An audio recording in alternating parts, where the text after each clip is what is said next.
नमस्कार,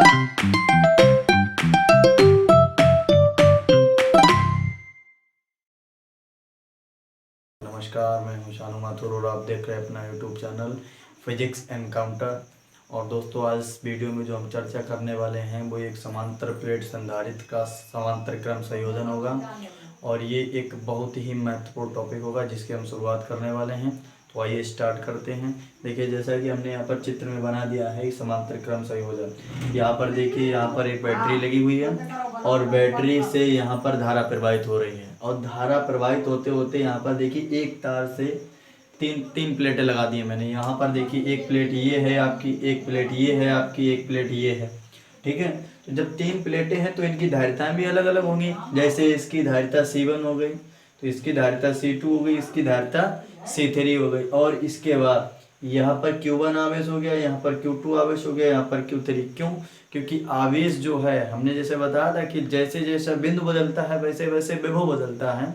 और यहाँ पर जैसे जैसे तार बदल रहे हैं वैसे वैसा आवेश बदल रहा है। विभव तो समान है, बैटरी एक ही है, लेकिन क्या है कि यहाँ पर देखिएगा, जैसे यहाँ पर एक तार आया है और इस तार से तीन तार निकाल लिए गए। तो तीन तार निकालेंगे तो इनका आवेश जो होगा वो अलग अलग हो जाएगा। इसका आवेश Q1 मान लेते हैं, इसका आवेश Q2, इसका आवेश Q3।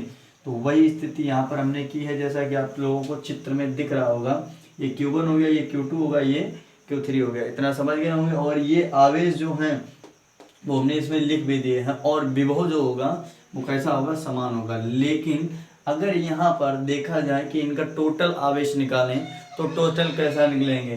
तो यहाँ पर जो टोटल आवेश निकालेंगे वो हो जाएगा आपका Q। और Q बराबर कैसे निकालेंगे? इन आवेशों को जोड़ देंगे तो टोटल आवेश निकलेगा। तो यहाँ पर निकालेंगे Q1 प्लस Q2 और प्लस Q3, यानी जो टोटल आवेश होगा वो तीनों आवेशों के योगफल के बराबर होगा। इतना समझ गए। अब इसकी बात करते हैं भाषा की। जो आपका ये चित्र बना है, स्ट्रक्चर बना है, इसकी भाषा की बात करेंगे।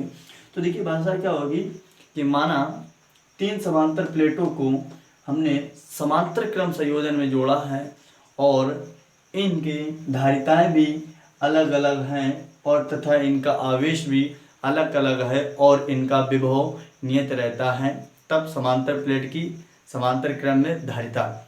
फिर चलेंगे, नीचे लिखना है मुझे, कहाँ पे? यहाँ पर लिखना होगा कि समांतर प्लेट संधारित्र की धारिता से, सबसे पहले क्योंकि उसी के फार्मूले से मुझे निकालना है। तो समांतर प्लेट संधारित्र की धारिता से, तो समांतर प्लेट की संधारित्र की धारिता क्या होती है? तो सभी को पता है क्या होती है भाई? C बराबर Q/B होती है। C बराबर Q/B होती है। यही सभी को पता है कि C बराबर Q/B होती है। हमारी होती है क्या? समांतर प्लेट संधारित्र की धारिता, ये होती है C बराबर Q/B। ठीक है। इसके बाद यहाँ पर आज चेंज क्या हो रहा है? चूंकि पहले वीडियो में विभव अलग अलग हो रहा था तो वहाँ से मैंने विभव का फार्मूला निकाला था। और यहाँ पर जो अलग अलग हो रहा है वो हमारा आवेश अलग अलग हो रहा है। तो आवेश अलग अलग हो रहा है तो इसी को निकालना होगा। तो इसीलिए हम क्या करेंगे, यहाँ पर देखिएगा, जैसे हमारा आवेश चेंज है तो इसीलिए जब यहाँ पर आवेश टोटल पता है हमें कि Q बराबर होगा Q1 plus Q2 plus Q3 के, तो इसीलिए इस फार्मूले से मुझे आवेश निकालना होगा। तो आवेश का फार्मूला निकालेंगे तो आवेश का हो जाएगा CV, यानी Q बराबर हो जाएगा CV। इतना समझ गए। अब इसके बाद बात करनी होगी सबसे पहले C1 के लिए आवेश, यानी समांतर प्लेट संधारित्र या धारिता C1 के लिए आवेश। इतनी भाषा लिखेंगे। तो यहाँ पर लिखेंगे धारिता C1 के लिए आवेश, C1 के लिए आवेश। ठीक है। अब C1 के लिए आवेश निकालेंगे तो ध्यान रखिएगा C1 बराबर, क्योंकि अब यहाँ पर C1 C2 C3 है, तो जब C1 के लिए निकालेंगे तो यहाँ पर आवेश भी होगा। तो इसलिए इसका आवेश क्या होगा? जब C1 होगा तो इसका आवेश Q1 होगा।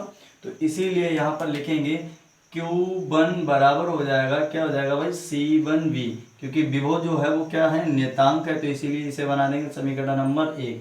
अब इसके बाद जो भाषा लिखेंगे वो हमारा होगा संधारित्र 2 के लिए आवेश। यहाँ पर भाषा लिखेंगे संधारित्र या धारिता 2 के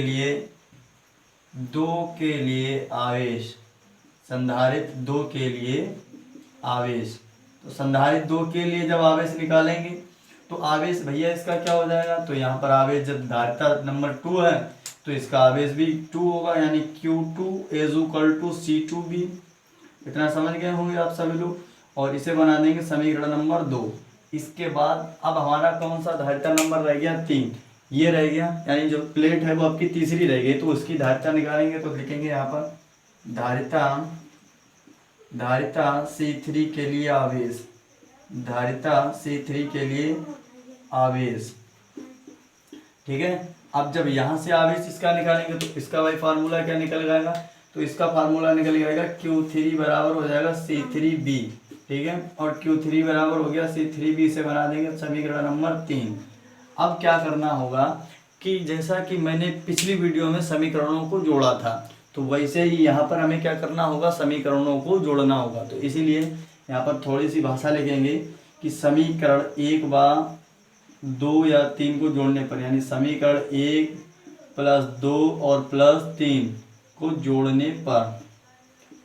जोड़ने पर इतनी भाषा लिखने के बाद जोड़ने पर, अब देखो समीकरण आपके क्या है, Q1 है प्लस Q2 है प्लस Q3। अच्छा, ये अलग अलग ही जुड़े जाएंगे, ये ध्यान रखना है हमें कि जो आपका लेफ्ट हैंड है वो लेफ्ट हैंड वाला जोड़ा जाएगा, ये वाले हैं जो, और राइट हैंड है ये वाले, वो राइट हैंड में जुड़ेंगे। इतना समझ गए। तो इसीलिए यहाँ पर लिखेंगे Q1 प्लस Q2 और प्लस का Q3 कोष्टक में बंद करके बराबर हो जाएगा यहाँ पर ये वाले, अब राइट वाले, तो यहाँ पर लिखेंगे C1B प्लस C2B और प्लस C3V। इतना समझ गए।